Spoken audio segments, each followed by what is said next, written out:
Well, good evening, this is Hound Dog Steve wishing you a very pleasant evening, and I am absolutely pooped.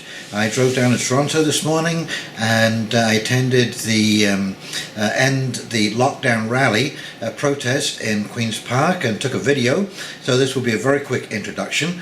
And but I will just say to any business owners out there, I will leave an email down in the description box, and this is the contact email for a back to business group that is formed. There is a class action suit forming as we speak against the Ontario government because we've now moved into an area in law called ultra-vires.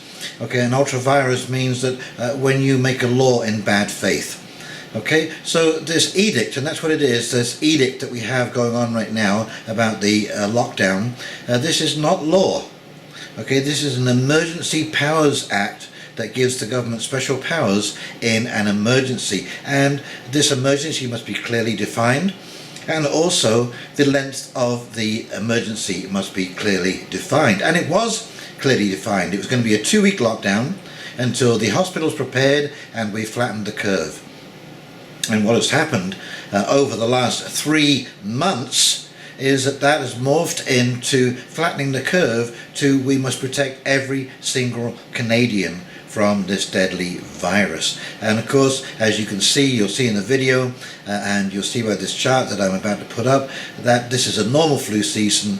This is maybe a little worse than normal, but there is no real danger here. So we passed our mandate. Ultra-vires is basically an act passed in bad faith. We've had no discussion, we've had no debate on this, and so when the 2 weeks was up, that should have lapsed immediately, but this has morphed now and we're hitting 3 months, and you cannot shut down legally operating businesses. You can't stop people from working.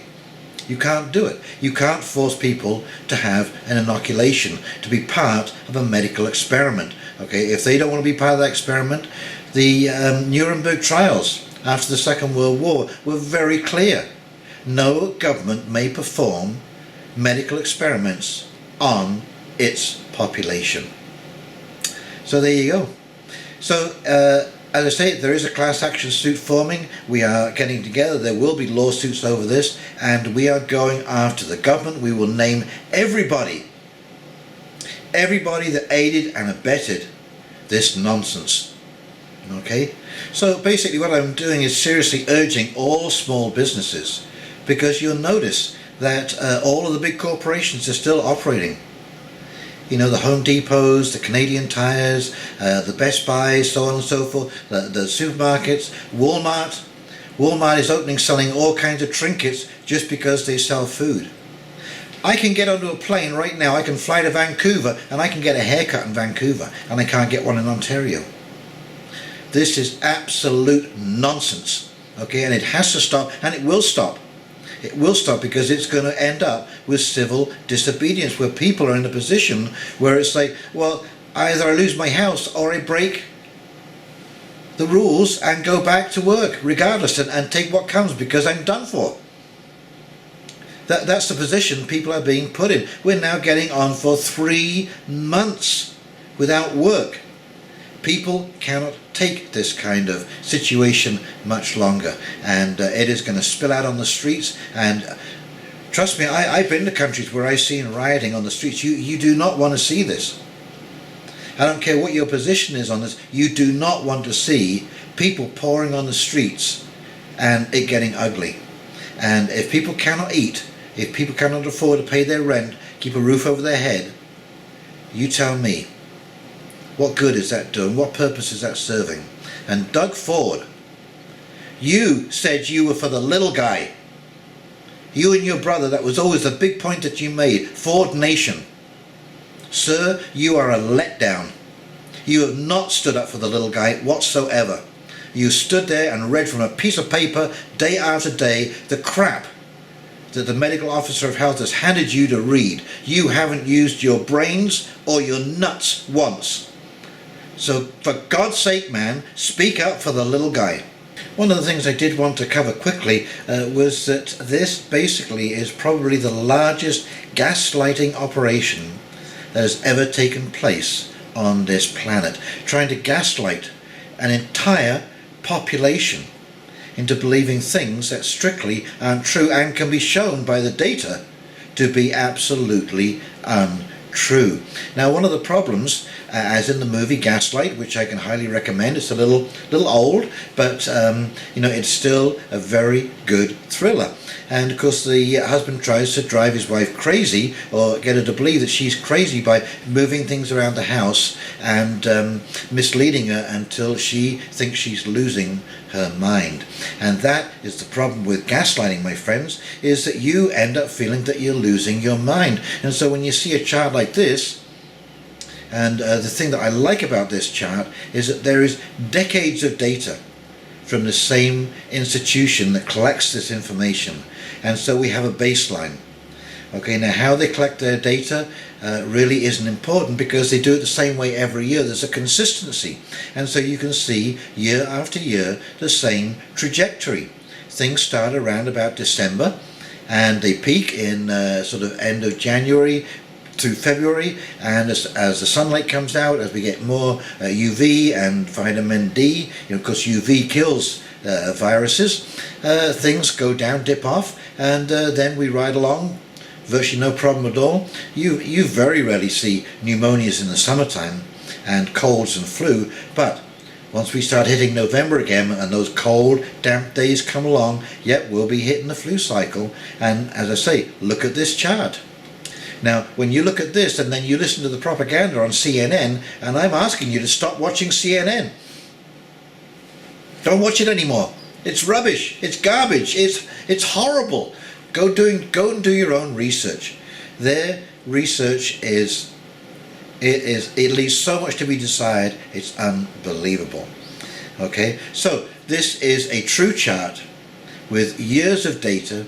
It shows a baseline from what we can actually extrapolate some information by saying, well, is this a good year, is this a bad year? And of course you will see the red line is 2020, and it's pretty much a regular year. Might be a little bit more aggressive than previous years, but there are still 2 more flus that were more aggressive than this year, and we didn't shut everything down. And these flus are just for 10 years, as I say. They go every year. We have the same situation. Every year we have the same situation. So we are being gaslit. Is that the term that we use? So do not mistrust your senses. Do not doubt yourself. Do not believe that you're going crazy. These people who are giving you this propaganda, those are the ones who are crazy. And they're trying to make you think that you are crazy. So please stay strong. Keep your mind strong, stay focused. And businesses, small businesses especially, please start participating. Contact this email link in the description below, and there's a Facebook page. There will be a class action, and there is going to be big trouble after this is done, I can assure you. So let me just flip over to this video, and I'll do my wrap up now and say cheerio, and I hope you enjoy the video. We'll talk to you very, very shortly. See you now. Take care. Bye. So here we are, just arrived at Union Street Station in Toronto, and the place is virtually deserted. So here we are in the front of Union Street Station. This is the statue to multiculturalism and the shadow of the CN Tower. And here we are on a Saturday on what should be a packed street, and it is virtually bare. Nobody. Hotels not open. Nothing is going on. No business activity whatsoever. Anyway, in case you hadn't guessed, we're heading up to Queen's Park to protest the lockdown. These have become regular Saturday protests, and well, because I'm about to get shut down as a business, and it's going to come to an end, I got to come down here and say something, I'm afraid. There you go. I just talked to a couple of cab drivers. They're telling me the business is worse than bad. It's completely flat. Nothing is going on whatsoever.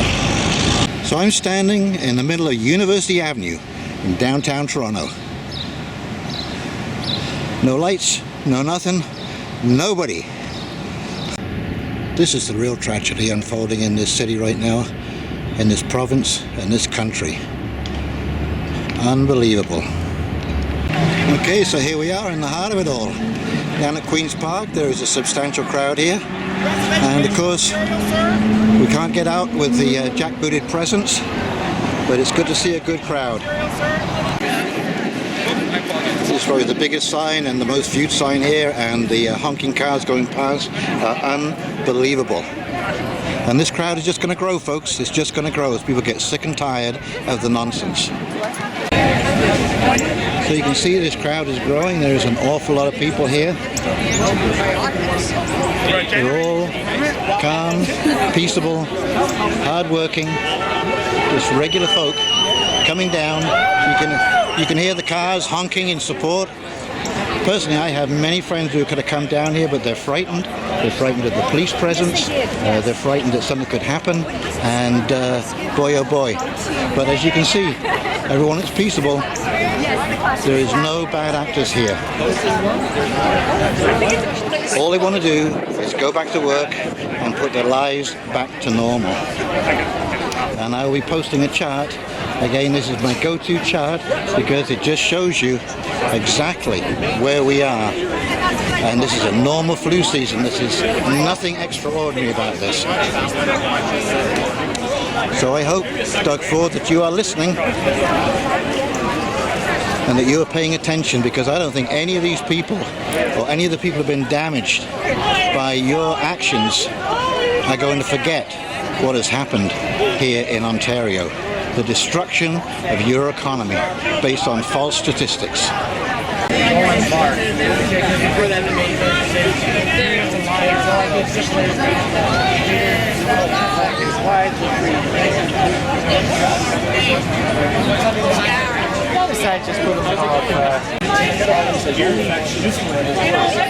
There we go. Silence is considered consent by the government. And here is David Menzies from Rebel Media doing interviews. The only media outlet that is down here right now, asking the people what they're thinking about stuff. Unbelievable. Where's the other media? Where's CTV? Where's CBC? Where are all these people who are supposed to have our backs? Aren't we in this together? Isn't that what they keep telling us? I don't even know what to say about this one. And this is the one I am most disappointed in, because this is the one I had the most faith in and that I thought was going to save Ontario. Remember when this was our motto for Ontario? Open for business, Doug? Remember?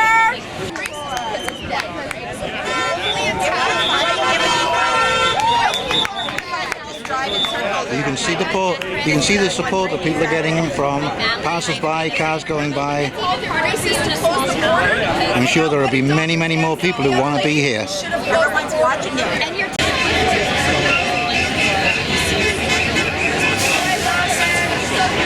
Well, the mood here is quite festive.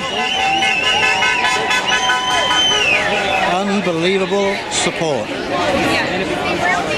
Then we need a generator. We got the generator because of gas. We're like, no, you can't do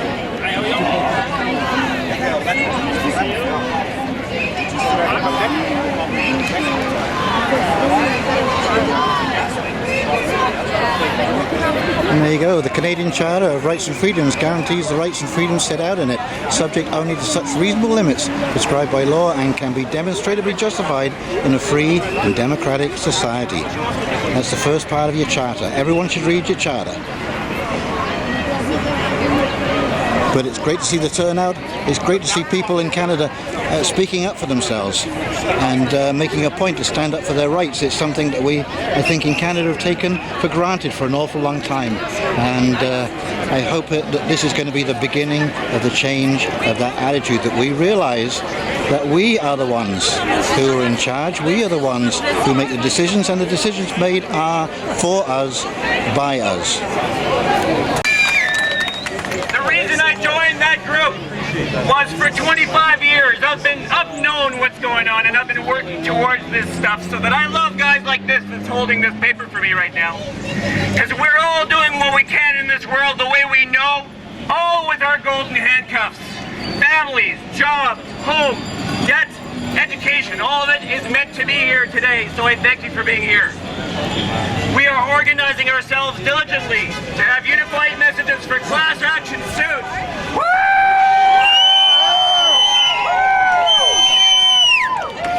Never forget the cars that are here beeping for us. Thank you. Now, if any of you are getting arrested or you're getting fined, please remind you of this. You will be defended. You will have representation. You will not be left behind. There's a reason why they're not arresting or ticketing us, because number one, they're amazing people who don't like paperwork. Number two, we will, like I said, have class actions too, so you can join on too. Thank you for being organized towards that. Now, today, the main speakers after myself will be Vlad, chrissky, and my good friend Ryan, who has an amazing message. I'm going to do my best here today to give you a couple of certain points, because I will be singing the Canadian anthem in my version together with yours. Oh, Canada, we stand on guard for thee.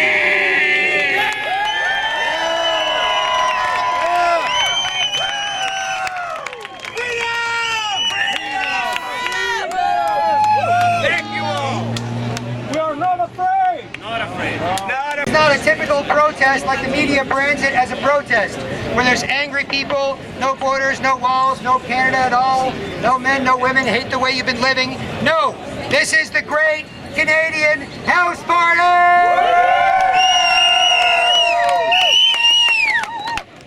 This is an event safe to invite your family, your friends, and your neighbors to. You grow from 500 to 5,000 to 500,000 people, and people can do this all across Canada. Yes. You are people who take yourselves, each other, and where you live seriously. You respect each other, and you can talk about fun or serious stuff.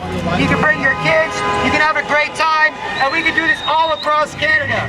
So do feel free to tell your family, your friends, and your neighbors that you are welcome at the Great Canadian House Party!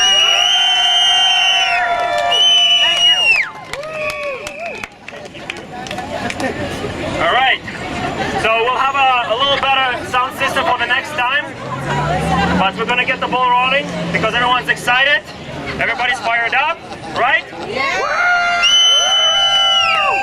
So just to continue exactly the same thing we're talking right now, this is a celebration of life. I really want to engrave this into every single person that's here today. The protest is a protest, but we are celebrating life, our normal life that we have to fight right now. Okay? It's our responsibility to ourselves, it's our responsibility for our elderly population that's been subjected to extreme measures, and actually, you know, I don't want to make a hard term, but I look at it as a genocide of elderly population which took place in Canada and across the world. It's really the genocide of elderly population. There's a lot of facts coming out, guys. We can talk about it later. And it's also a responsibility for our children. And that's why we have specifically kids event. This is our second Saturday, specifically focusing on having as many children as we can. And let me tell you, I'm already unfortunately saddened to see how our children after over 2 months of being subjected to indoctrination into fear already are very timid compared to how they were 2 months ago. And everyone should be very, very alarmed by that. The children are sitting on the benches, they have anxieties of being with other children. We cannot allow that to continue. That's right. This all must stop now. All must stop now. I'm going to talk quickly about some of the stats, guys. There's a lot of data coming out now. Some of the things I want to mention, very important. First of all, for everyone to really understand, if you don't know already, every day saying how many new cases of virus we have means nothing. No. It means nothing how many new infected people with this virus. The only information they need to tell us is how many people are serious and going to the hospitals. And they're not telling you that. They're not telling you that for a reason, because the numbers are so small, you will lose your mind to understand that for a few people that are serious, unfortunately, but they're able to get proper health care because we have a very good hospital care. Because the numbers are so small, they're not telling you that. They only keep telling you like basketball stats. How many new cases every day? They're making a game out of that. And that's ridiculous what we do to lives. Now, the other thing people need to understand, the tests are always double counted. There's cross-contamination that happens with test kits. They're mixing up all the science, all the results from the test, and that's happening in the United Kingdom, that's happening in the United States, and guess what? It's happening in Canada as well. So people need to understand, the numbers every day, 300 for Ontario, or whatever it is for the whole Canada, I stopped following those numbers a long time ago because I can see it's always the same bullshit they're trying to put on us. It's a lie. I'll tell you right now, 99.8% survival rate from this virus. Yes. Please note this number. 99.8% survival rate from this virus. Yes. One more time, everybody. 99.8% survival rate from this virus. 99.8%. Yes. So how is this is the worst thing that ever happened to humanity? Please explain me. This is like a Second World War. This is like a Spanish flu. By the way, I just found a good article last week. There's a good correlation between the Spanish flu deaths and the vaccine that was created by Rockefeller Foundation at the same time. Coincidence? I don't think so. I don't think so. And guess what? The only using that Spanish flu in all the media, and they're not talking about the Hong Kong flu that happened in 1968. Please do your research. The Hong Kong flu in 1968. They had a Woodstock festival around the same time. And we're not allowed to have this gathering. We're not allowed to have a Canada Day celebration. All the festivals in Toronto and across Canada are cancelled. This must stop now. Again, this is the real data. This is not some funny statistics they're trying to use. We have hundreds and hundreds of people coming here every single week. So if this virus was as contagious and as deadly as they're trying to make us to believe, the whole city should be in a hospital by now. Like what? How is that even possible? We have over 10,000 beds in a hospital designated for this virus. Not even 10% is being used. Of course, it's a scam. It's a scam. This is a scamdemic. Not because the virus is not real. People are definitely affected, but it's the same risk population. We've been saying this from the day one. Gaslight. Okay? Gaslight. 100%. So the other thing I wanted to explain that so when they now trying to enroll, the Doug Ford is so happy that they're gonna give employers opportunity to test their own employees. Like, are you kidding me? They want to create random checks for this test. We cannot allow that to happen. The federal government wants to roll out contact tracing around the whole country and prevent people from traveling in this country. This is a direct violation of our Charter of Rights and Freedoms. We should be free to travel in this country with no restrictions. They need to be reminded. The other thing I want to say that the normal life for our children, again, this is why we're here. The school's being rolled out already. In the States and in Canada already, people are getting letters from the schools that kids will be required to wear masks in schools. We're not going to allow that to happen. Now, all the regulations, I'm not going to go into details, it's really psychological and physical damage that they're going to impose on our children. Now, let me explain you why they're trying to do that. The whole agenda is to create antisocial society. That's why they don't allow people to come together. That's why they don't allow children to play together. To create antisocial society. That's why they want everyone to work from home. And people embrace and thinking it's a good idea. Sure, there's some benefits, but the antisocial society is real. It's an agenda. And they're trying to impose that on our children. Okay? The mandatory vaccinations are already going to be rolled out for all the office and government workers. So teachers, nurses, doctors, all will be required to do mandatory vaccination. This is something we must stop now. We cannot allow it to happen. Hello.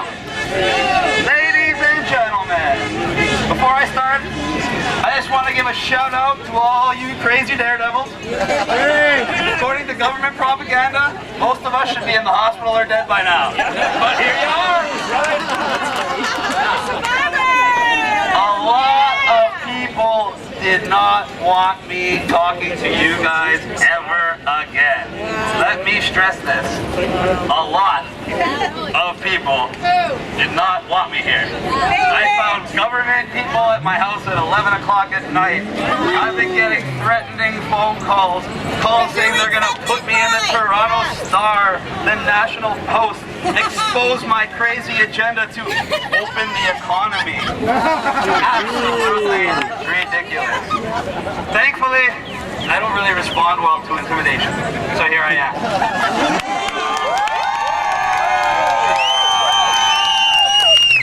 The government wants us to believe this is a very deadly virus. I just came by a CDC report today that compiled all the known data up to April 29th of 2020. And their new best estimate for the death rate of this virus, and I have it screenshotted, I have it linked, is 0.004%. That is the estimate of my death rate. Personally, I don't know anybody who died of COVID. Not one person. No. One of the reasons for that is 95% of all COVID deaths in Canada were in people 65 and older. 95%.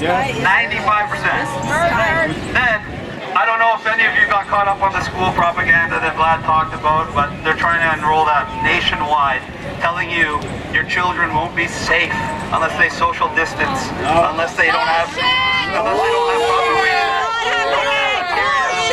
lockers. Meanwhile, what do the statistics say? The actual data, not their very scary models they make up to make people twitch in their sheets. The actual data is, in Canada, we have 8 million people aged 0 to 19. 8 million. How many have died from COVID?